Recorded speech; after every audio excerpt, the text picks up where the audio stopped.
नमस्कार, स्वागत है आप सभी का इंडिया इन्वेस्टर वीक की हमारी इस बेहद खास पेशकश में, जहां पर इस पूरे हफ्ते हम निवेश के हर पहलू पर बात कर रहे हैं बारीकी से और आपको स्ट्रैटेजीज बता रहे हैं, आपको रणनीति बता रहे हैं आपके निवेश के हर पहलू को लेकर।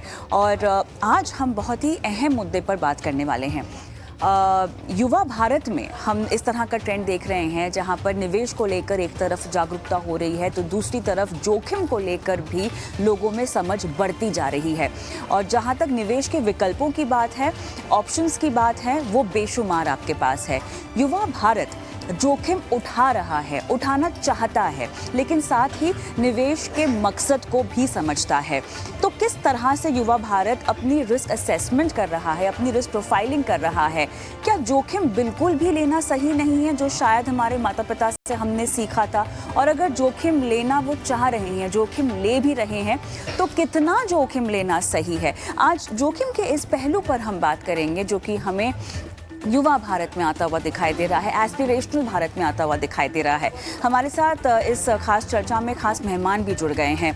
अजीत खुराना, क्रिप्टो एक्सपर्ट, फिरोज अजीज, डिप्टी CEO आनंद राठी वेल्थ, सुमित गुप्ता, को फाउंडर कॉइन DCX। आप सभी का स्वागत है हमारी इस बेहद खास पेशकश में। और आप तीनों से हमें जोखिम के अलग अलग पहलुओं के बारे में जानने को मिलेगा, समझने को मिलेगा। और जहाँ तक युवा भारत की बात है, मेरे ख्याल से आप तीनों जिस तरह के व्यवसाय में हैं, आपका उनसे लगातार मिलना, उनसे राब्ता बनता ही रहता है। तो मैं चाहती हूँ कि आप तीनों सबसे पहले मुझे बताएं कि आप सबकी युवा भारत में या युवा भारत के जोखिम की समझ को लेकर क्या राय है।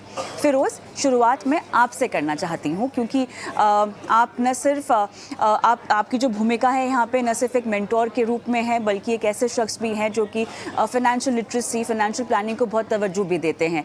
तो युवा भारत में जब हम जोखिम की समझ की बात करें तो कहाँ तक कहानी पहुँची है, कितनी बदली है, क्या तस्वीर है फिलहाल? फिरोज। नमस्कार Kavita ji. I think investor education mentoring में आपने काफी इस श्रेय में बहुत ज्यादा काम किया है हमारे एक्सपर्ट, जिस सो कॉल्ड एक्सपर्ट से। तो that's for sure. Now coming back to हमारी क्या समझ है कि देखिए, दो किस्म के लोग होते हैं। जो युवा है, युवा दो चीजें दिखा रहा है अपनी बर्ताव में। जहां मैं देख रहा हूं, वो SIPs भी कर रहा है, डिसिप्लिन तरीके से इन्वेस्ट भी कर रहा है, और थोड़ा स्पेक्यूलेशन भी कर रहा है, थोड़ा एड्रिनल रश चाहता है और थोड़ी डोपामाइन अपने माइंड में चाहता है। तो ये जो समझ है कि एक ही इंसान दोनों चीज कर रहा है, ये मुझे एहसास तब हुआ जब एक इवेंट में, जो रिटेल इवेंट थी, उसमें मैंने 10-15 लोगों से यही प्रश्न पूछा कि आप SIP और ये दोनों करते हैं? तो उसमें से जितनों ने भी ये बोला कि मैं जोखिम वाला काम भी करता हूं, उन्होंने ये कहा कि मैं SIP भी करता हूं। दैट मीन्स सब लोग जो जोखिम वाला काम कर रहे हैं वो डिसिप्लिन इन्वेस्टमेंट भी कर रहे थे। It of course was very small sample.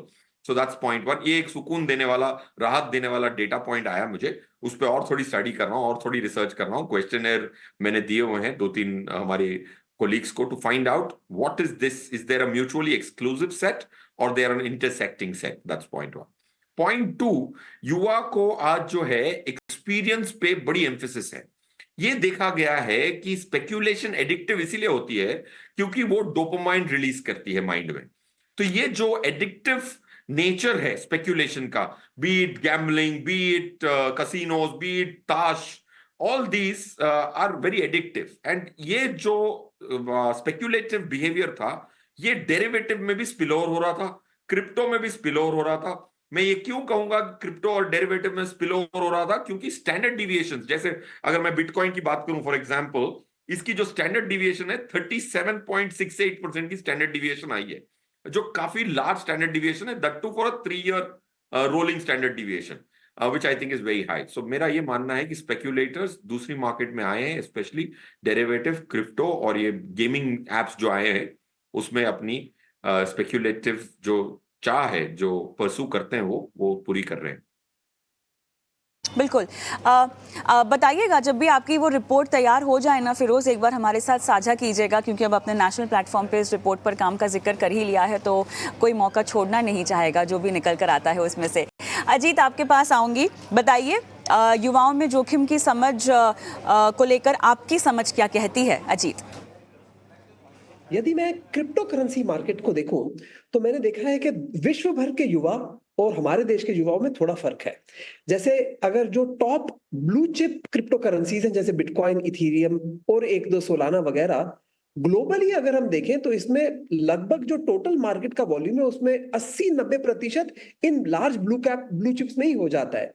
मगर यदि हम इंडिया का वॉल्यूम देखें तो 50 से ज्यादा परसेंट, कभी कभी तो 70% तक एकदम जो स्मॉल कैप मीम कॉइन्स या ऑल्ट कॉइन्स हैं जिनकी जो यूटिलिटी है वो लोगों को समझ नहीं आती, उनमें ज्यादा होता है। तो क्रिप्टो करेंसी मार्केट में तो मैं देख रहा हूं कि जोखिम जो है, रिस्क जो है, उसके बारे में ज्यादा ना सोचते हुए युवा निवेश कर रहा है। इंस्टीट्यूशनल इन्वेस्टर, सीजन्ड इन्वेस्टर, ऐसे इन्वेस्टर निवेशक जो कि स्टॉक मार्केट में भी इन्वेस्ट करते हैं, उनसे जब मैं बात करता हूं मुझे लगता है कि वो जोखिम को बहुत अच्छी तरह समझते हैं और जोखिम समझकर निवेश करते हैं क्रिप्टो में। ये आपने एक बहुत बढ़िया पहलू बताया जो कि बहुत अलग है जहाँ तक भारतीय युवा की बात है। सुमित, आप क्या कहते हैं? मेरे ख्याल से अजीत की तरह आप भी जब बाहर ट्रैवल करते होंगे और ख़ासतौर से क्रिप्टो को लेकर जो पूरा इकोसिस्टम है विदेश में वो बहुत ज़्यादा बढ़ रहा है, और ऐसे में मेरे ख्याल से जहाँ तक भारतीय युवा की बात है, उनके दिलचस्पी की बात है, इंटरेस्ट की बात है क्रिप्टो में, वो बाकी देशों के मुकाबले भी ऑल टाइम हाई पर ही है। क्या मैं गलत हूँ? नहीं नहीं, बिल्कुल सही बोल रही हैं आप कविता जी। बिकॉज अभी एक रिसेंटली रिपोर्ट भी आई थी जिसमें इंडिया वर्ल्ड में नंबर 1 पे आया है when it comes to adoption of crypto. और वो मुझे लगता है इसलिए भी है कि इंडिया में जो यूथ है ना वो काफी अवेयर है, काफी टाइम स्पेंड करता है ऑनलाइन, थोड़ा रिस्क एपेटाइट ज्यादा है। There is a reason why India का जो ट्रेडिंग वॉल्यूम है वो दुनिया में सबसे ज्यादा है। बिकॉज इंडिया जो यूथ है वो रिस्क एपेटाइट ज्यादा रखता है, मेरे को ऐसा लगता है जितना मैं लोगों से बात करता हूँ इवेंट्स वगैरह में। और बिकॉज इंडिया में कंपटीशन इतना है, हर किसी को बेसिक लाइफस्टाइल अपग्रेड करनी है, तो ऑब्वियसली वो रिस्क लेने से कतराते नहीं। बट जो पहले पॉइंट बोला गया था कि मैंने ये भी देखा है कि इंडिया में जब मैं लोगों से बात करता हूँ तो वो काफी चीजें सोच के रखते हैं। मतलब वो अपना एक कुछ पार्ट ऑफ पोर्टफोलियो रिस्क के लिए लगाते हैं और बहुत सारा पार्ट अपना अलग अलग जगह डाइवर्सिफाई करके रखते हैं, थोड़ा बहुत रियल एस्टेट में, थोड़ा स्टॉक मार्केट में। But risk appetite compare to some of the other countries जहां पे मैं लोगों से मिला हूं, इंडिया में थोड़ा ज्यादा मिलती है। बिकॉज आई थिंक वो एक एज का फंक्शन भी है। इंडिया में average age of average median age is 29 years. तो इंडिया में जो यंग पॉपुलेशन है, जो युवा पीढ़ी है, वो थोड़ा जो मेरे को देखने में मिला है वो रिस्क ज्यादा लेने में कतराती नहीं है। एंड ये क्रिप्टो मार्केट में भी सेम ट्रेंड देखने को मिलता है कि जो बाकी कंट्रीज में जो लोग बिटकॉइन, इथेरियम वगैरह पे ज्यादा ट्रेड करते हैं, which are high market caps, India में Ripple, meme coins, Doge, Shiba, all of these coins, India के जो यूथ है वो क्रिप्टो के अंदर, क्योंकि मुझे इस मार्केट में डेटा देखता रहता हूँ, वहां पे थोड़ा ज्यादा मिलता है। बट नेट नेट मुझे ये लगता है कि इंडिया में थोड़ा जो यूथ है वो रिस्क एपेटाइट ज्यादा रखता है, यंग है, बहुत ज्यादा टाइम स्पेंड करता है सोशल पे, और उसको वो एक चाह है कि मैं कैसे रिटर्न ज्यादा कमा पाऊं, और रिटर्न और रिस्क बहुत क्लोजली लिंक्ड है, तो रिस्क लेना पड़ती है, जाहिर सी बात है। तो सुमित, मैं ऐसे कह सकती हूँ जैसे कि इक्विटी बाजार में हम देख रहे हैं कि मिड कैप स्मॉल कैप की ओर रुझान ज़्यादा है, उसी तरह यहाँ पर क्रिप्टो में भी कुछ इसी तरह का हाल है जहाँ तक भारतीय युवा की बात है या भारतीय युवा के क्रिप्टो में दिलचस्पी को लेकर बात है। फिरोज, सुमित की बात को ही आगे ले जाते हुए सुमित ने एक बहुत अच्छी बात कही, बहुत अहम बात भी कही कि भारतीय युवा जोखिम ज़्यादा उठाने की क्षमता रखता है, मंशा रखता है। लेकिन फिरोज, सवाल यहाँ पर यही है कि ये वही युवा है जिसको अगर आप कहें कि म्यूचुअल फंड में आप एसआईपी से शुरुआत करें, अगर आप उनको चॉइस देना कि क्रिप्टो में पैसे डालें पहले या म्यूचुअल फंड में एसआईपी करें, तो शायद वो क्रिप्टो की ओर ज़्यादा झुकाव और रुझान रखेंगे बजाय म्यूचुअल फंड में एसआईपी के। अब सवाल यहाँ पर आपसे ये है कि सुमित ने कहा कि वो जोखिम उठा सकता है, लेकिन क्या इसका मतलब ये नहीं है कि वो जल्दी जल्दी पैसा भी कमाना चाहता है, वो फटाफट अमीर होना चाहता है, उसको शॉर्टकट से चाहिए, उसको जितना जल्दी हो सके कम पैसा डालो और ज़्यादा मुनाफा कमा लो वाली एक जो माइंडसेट है, क्या ये इसमें लिप्त होती हुई नहीं दिखाई दे रही है? क्या वजह हो सकती है कि वो जोखिम वाले एसेट्स में अपना निवेश के बारे में सोचता है और जो इन्वेस्टमेंट इंस्ट्रूमेंट्स आपको कम जोखिम लेकिन आपको बढ़िया रिटर्न थोड़ी लंबी अवधि में दे दें भला, उस पर विश्वास पहले नहीं होता? यस कविता जी, जहां तक कि हमारी समझ है, इंटरेक्शन करने के बाद एक बहुत इंपॉर्टेंट पॉइंट ये है कि अगर एक लाइफ साइकिल होती है एक इंसान की निवेश की, उसकी पहले कैपिटल नहीं होती। देखिए, इन्वेस्टमेंट की पहली रिक्वायरमेंट है कि बड़ी कैपिटल हो, ठीक ठाक कैपिटल हो। एक इंसान के पास अगर 10,000 रुपए है तो उसको इन्वेस्ट करके अगर 15% कमाना है तो 1,500 रुपए कमाएगा। तो अब 10,000 रुपए एक कैपिटल मनी नहीं जाती। तो हमने ये देखा है कि जो जिनके पास कैपिटल नहीं होती, जो 10,000 है, 20,000 है, 30,000 रुपए है, उनको पता है कि यार मैं ये 30,000 गवा दूं फिर भी कमा सकता हूं, बट ये 30,000 के साथ इन्वेस्टिंग करूंगा तो 4,000 रुपए साल के कमाऊंगा, जिससे कुछ होने वाला है नहीं।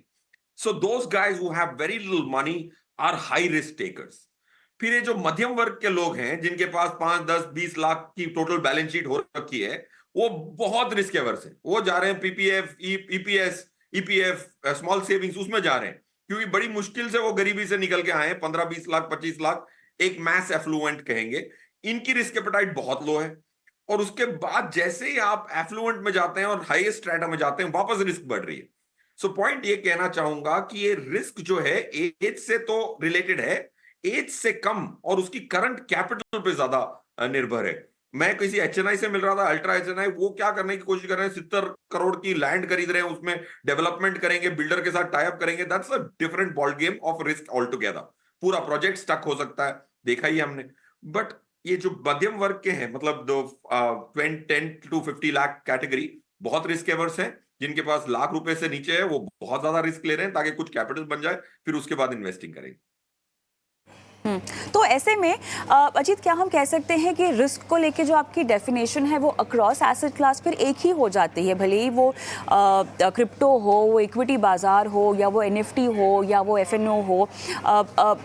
ओवरऑल अगर हम एक परिभाषा समझना चाहें जो रिस्क उठाने की है निवेश में, वो एक ही हो जाती है अक्रॉस एसेट क्लास या नहीं?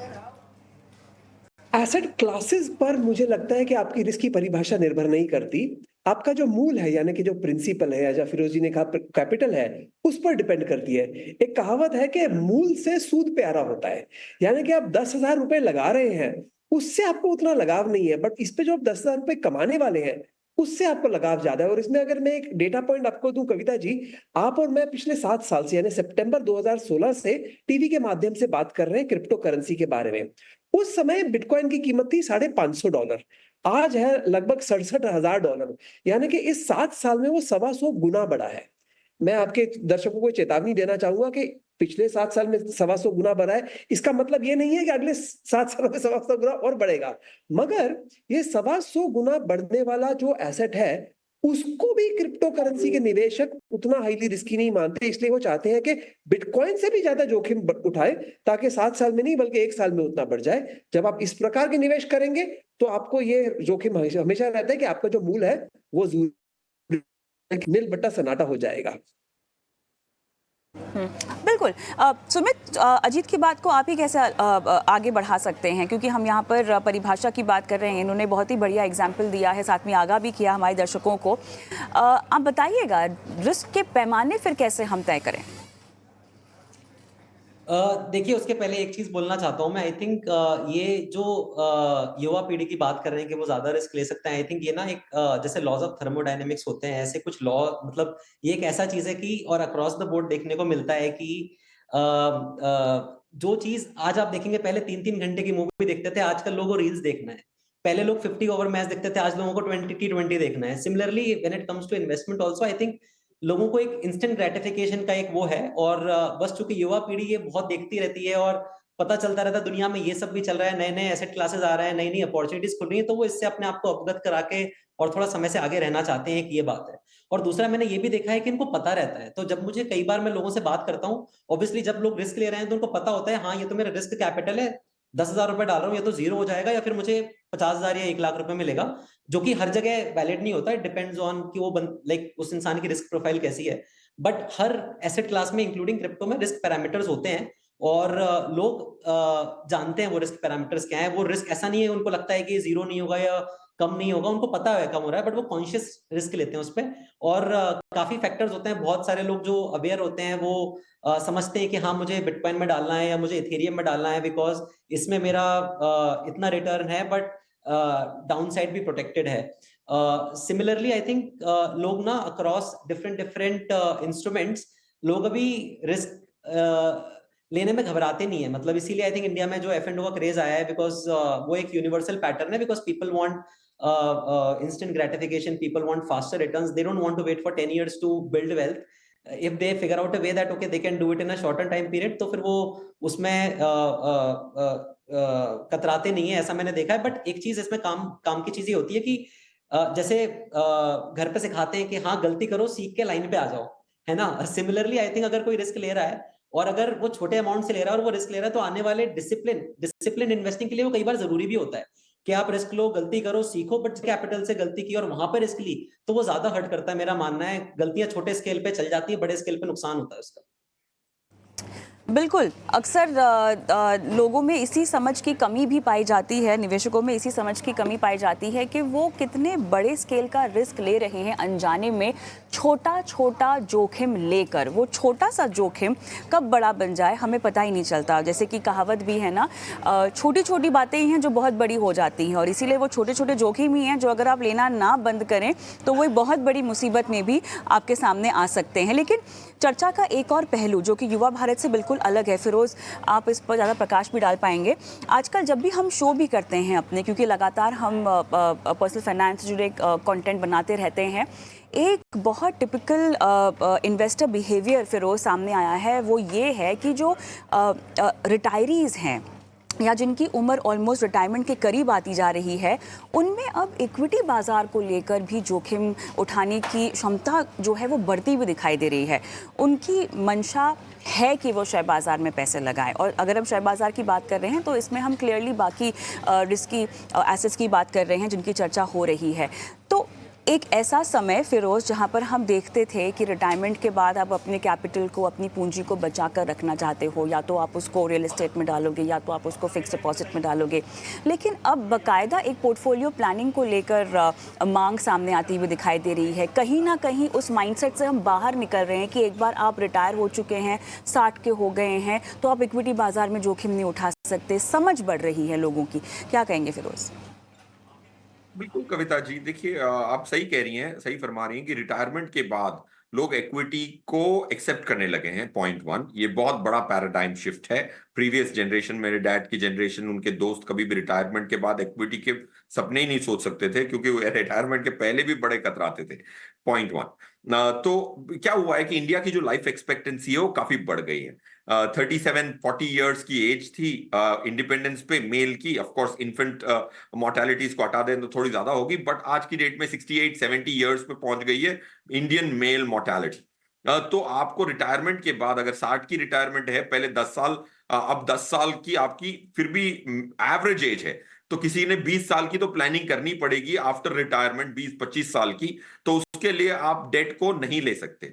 और क्या है कि रिस्क की जब भी हम बात कर रहे हैं, ये सबसे बड़ा भ्रम है कि रिस्क की बात करते हैं तो हम सिर्फ उतार चढ़ाव की रिस्क की बात करते हैं। मैं अगर ये कहना चाहूं कि debt is far riskier than equity, तो लोग मुझे मारने आ जाते हैं।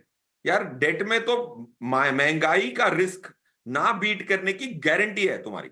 जितना भी आप मेहनत कर लें, डेट में आप महंगाई को मात नहीं दे पाएंगे। इन्फ्लेशन रिस्क भी रिस्क होता है, उसको रिस्क हम समझते ही नहीं है। इसीलिए इंडियन हाउस होल्ड्स इतने सारे अरबों रुपए, 426 lakh crore of financial assets में से 375 लाख करोड़ फाइनेंशियल एसेट्स के डेट में है। इसीलिए क्योंकि हम इन्फ्लेशन रिस्क को रिस्क मानते ही नहीं है। और जब भी हम रिस्क की बात करते हैं तो अंग्रेजी में ही बात करते हैं। जैसे साहब ने कहा, सर ने कहा कि भाई क्रिप्टो रिस्की है। किसी से मैं पूछता हूं, क्रिप्टो का ट्रेडर था, उसने कहा मेरे 3 करोड़ लगे हुए हैं। तो मैंने कहा ये बता दे भाई, तेरी वॉलेटिलिटी कितनी 1 साल की, स्टैंडर्ड डिविएशन बिटकॉइन की कितनी, तू बोल रहा है सेफ है। तो उसने कैलकुलेट नहीं की, मैंने कैलकुलेट की, मेरा 1 रुपया लेना देना है नहीं बिटकॉइन का। उसकी volatility, standard deviation realized of bitcoin in Indian rupee is 132%. For the same period, Nifty's risk standard deviation for the same last 1 year, starting September, is 17.3%. Realized volatility Bitcoin की 8 गुना ज्यादा है, रिटर्न 8 गुना ज्यादा नहीं है। 2016 में 550 का जरूर होगा। 2017 पहली जनवरी को मैंने शो किया था तो याद है कि 15,000 रुपए का था। 125 गुना 16 से बड़ा होगा, बट 17 से सिर्फ 4 गुना बड़ा है। ये भी तो देखें।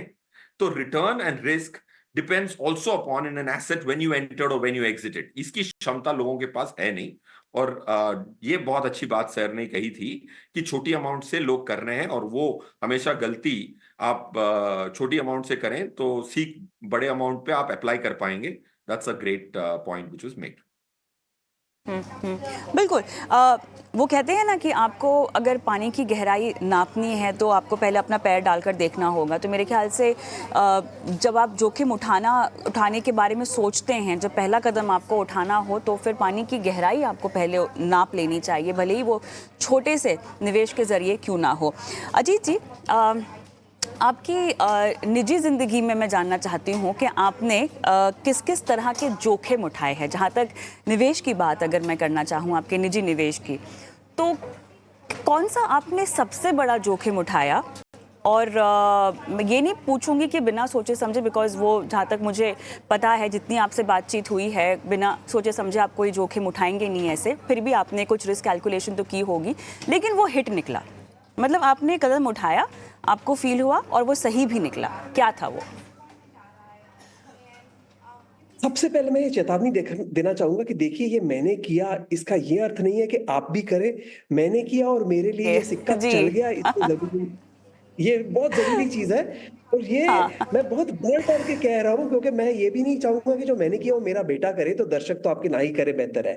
तो कुछ समय पहले मैं इंडिया छोड़ के दूसरे देश में रहने गया, और जो जिस घर में मैं इंडिया में रहता था, उस घर को मैंने, जाने कि मेरी प्राइमरी रेजिडेंस और मेरा एकमात्र घर, मैंने बेच दिया। तो अपना प्राइमरी घर बेचकर विदेश में किराए पे रहते हुए मैंने जो टैक्स, कैपिटल गेन वगैरह भरने के बाद जितना पैसा था, वो सारा का सारा मैंने अक्टूबर 2023 और जनवरी 2024 के बीच में एकमात्र बिटकॉइन में लगा दिया। और तब से अब तक, यानी कि लगभग 8-10-11 महीने हुए हैं, तब से अब तक इसकी जो कीमत है वो दोगुना हो चुकी है। तो यहाँ पर सिक्का चल गया, मगर फिर भी चेतावनी वही रहेगी कि घर बेचकर कृपया बिटकॉइन ना खरीदे। मैंने किया है, लेकिन ये बहुत अच्छी बात नहीं है। एक स्टैंडर्ड डिस्क्लोजर तो बनता है, लेकिन मुझे ये बताइए ना, वो कन्विक्शन के पीछे वजह क्या रही? ये वाकई बहुत बड़ा जोखिम है। बाकी दोनों पैनलिस्टों के चेहरे भी मैं देख रही हूँ, जब आपने ये बात कही सबकी आंखें थोड़ी सी बड़ी हो गई हैं। ये बताइए, ये आपको कन्विक्शन कैसे आया?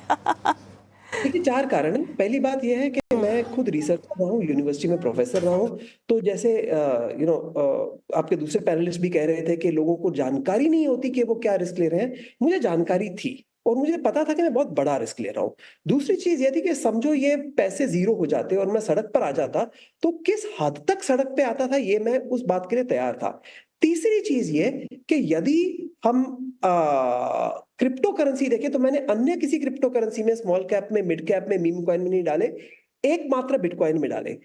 ये 3 चीजों की वजह से मुझे लगा कि ये इस मौके पर मैं ये रिस्क ले सकता हूं। यूएस में ईटीएफ अप्रूव हो गया था, मुझे लगा था कि इंटरेस्ट रेट जितने बढ़ सकते हैं उतने बढ़ जाएंगे, इसके बाद तो लिक्विडिटी मार्केट में बढ़ेगी, और ये सारी चीजें सोचते हुए मैंने इतना बड़ा जोखिम उठाया। ख्याल से अब मुझे बाकी पैनलिस्टों को भी पूछना है यही सवाल। मैं भी जानना चाहती हूँ कि कौन कौन से बड़े बड़े जोखिम उन्होंने उठाए हैं। सुमित, अगली बारी आपकी है, बताइए। कविता जी, मैंने स्टार्टअप किया है, मतलब ये बहुत बड़ा रिस्क होता है। और फॉर्चुनेटली मतलब अभी तक ठीक चल रहा है। आई थिंक हर लाइफ में आप किसी भी एंटरप्रेन्योर से आप बोलेंगे, अगर उसने रिस्क नहीं लिया है तो वो वहां पे नहीं होगा। किसी से ही बात करेंगे, वो नेसेसरी पार्ट होता है लाइफ का।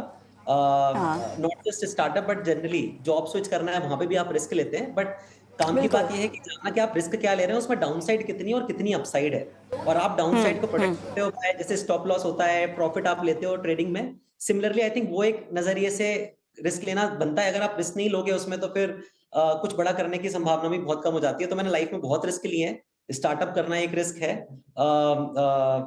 थोड़ा एक डिफरेंट पाथ लेना, स्टार्टअप भी ऐसी चीज में करना जो कि ऑलरेडी रिस्की है और जिसपे कि अभी चीजें आएंगी, बट वो कैलकुलेटेड रिस्क है। जैसे अजीत जी ने बोला, मैं काफी इस पे स्टडी करता हूँ, काफी रिसर्च करता हूँ, 8 साल से पढ़ते आया हूँ, और मेरा कन्विक्शन है बिकॉज मैंने पढ़ा है। वो जैसे बोलते हैं धूल में लट वो नहीं है, मतलब right, it is very well thought out. काफी पढ़ता हूँ, रिसर्च करता हूँ, और अगर कुछ भी डायरेक्शन चेंज होती है तो फिर मुझे पता होता है कि क्यों चल रहा है, कैसे चल रहा है। अभी बहुत सारे लोग जो बिटकॉइन को समझते नहीं, ऑब्वियसली सेफ है काफी compare to other crypto assets, but चूंकि ये काफी जो मार्केट में ऊपर है, उसको पता रहता है कि टू सम एक्सटेंट कि क्या हो सकता है। जैसे स्टॉक मार्केट वाले लोगों को स्टॉक मार्केट समझ में आता है, वैसे जो लोग क्रिप्टो में है उनको क्रिप्टो समझ में आता है कि हाँ ये चीज ऐसे बिल्कुल। मार्केट मूव करता है, और थोड़ा आपको हाँ इन्फॉर्मेशन होती है जिसको आप कैपिटलाइज करना चाहते हो अपने रिटर्न्स के लिए। तो मैंने जितनी भी बहुत बिल्कुल। रिस्क लिए, बट सारे लेकिन कैलकुलेटेड है। अजीत जी ने ये भी एक बात कही, कि मैं नहीं चाहता कि मेरा बेटा ये जोखिम उठाए या हमारे दर्शक ये जोखिम उठाए। तो क्या आप चाहेंगे कि आपका बेटा भी इस तरह का जोखिम उठाए? मैं चाहूंगा कि जोखिम उठाए, बिल्कुल उठाए, पर सोच समझ के उठाए। अच्छा। और जितना जल्दी जोखिम उठा के जितना जल्दी लाइन पे है उतना बेटर है क्योंकि वो मैं नहीं चाहता कि वो गलतियां बाद में करे वो। तो मैं तो चाहूंगा कि रिस्क उठाए, बिकॉज रिस्क है तो इश्क है। But I think point risk ये है तो कि सीख भी है, हम ये कह सकते हैं। बिल्कुल। फिरोज, आपके पास आऊंगी मैं, बताइए आपका सबसे बड़ा जोखिम जो आपने उठाया हो। फिरोज। कविता जी, जोखिम काफी उठाए, बट एक सबसे बड़ा जोखिम मैं ये कहूंगा, कोविड टाइम पे काफी सारे इन्वेस्टर्स जो आनंद राठी शेयर रखे थे अनलिस्टेड स्पेस में, उन्होंने ये काफी लोगों की अफवाह चली हुई थी यार फाइनेंशियल सर्विसेज कंपनी कोविड के बाद चली नहीं पाएंगी, तो आनंद राठी वेल्थ के शेयर मैंने 20-30 करोड़ के खरीद लिए थे 200-250 के भाव में। So that was the biggest risk I took, but मैं बहुत सांत्वना थी उस रिस्क में। अगर इस शेयर में पैसे नहीं बने तो फिर मेरे हक ही नहीं बनता पैसे बनाने का, क्योंकि मैं डेप्यूटी सीईओ हूं। So that is one thing which I took. Covid में ऑलरेडी पोर्टफोलियो डाउन था, तो काफी पोर्टफोलियो में से पैसे रिडीम करके मैंने आनंद राठी के शेयर खरीद लिए थे अनलिस्टेड स्पेस में 200-250 रुपए पे। That was one of the risk I took without worrying about that risk, because अगर पैसे नहीं बनते तो कोई अफसोस नहीं होता, क्योंकि आपका हक ही नहीं था पैसे बनाने का। ऑफ कोर्स अब जो जहां भी है वो है प्राइस, मार्केट का तो मार्केट है, बट कुछ भी हो सकता है। बट आज की डेट में है 3-4 का प्राइस तो है ही। So that's the risk I took, and I would want my son to take this risk, investing in yourself. Skin in the game होना भी बहुत ज़रूरी है, और कहीं ना कहीं लोगों को इससे भी बहुत बड़ी सीख मिलती है। तो काफ़ी दिलचस्प बातें हमने की, बड़ा मज़ा आया इस पूरी कॉन्वर्सेशन में, लेकिन मुझे फ़िलहाल इस शो को, इस पेशकश को यहीं समाप्त करना होगा। अजीत आपका, फिरोज़ आपका, सुमित आपका बहुत बहुत धन्यवाद। आप तीनों ने समय निकाला और इतनी बारीकी से जोखिम पर बातचीत की और अपने अपने निजी अनुभव भी दर्शकों के साथ साझा किए। धन्यवाद इंडिया इन्वेस्टर वीक के इस खास शो में आज शिरकत करने के लिए। नमस्कार। चलिए हम रुकेंगे छोटे से ब्रेक के लिए, लेकिन ब्रेक के उस पार लेकर आएंगे हमारी खास पेशकश शेयर बाजार सबका अधिकार, जहां पर आपके सवालों के जवाब होंगे। और इसके साथ साथ हमारे साथ जुड़ेंगे हर्षवर्धन रुंगटा, जो कि लाइव दर्शकों से बातचीत करेंगे इस ब्रेक के बाद।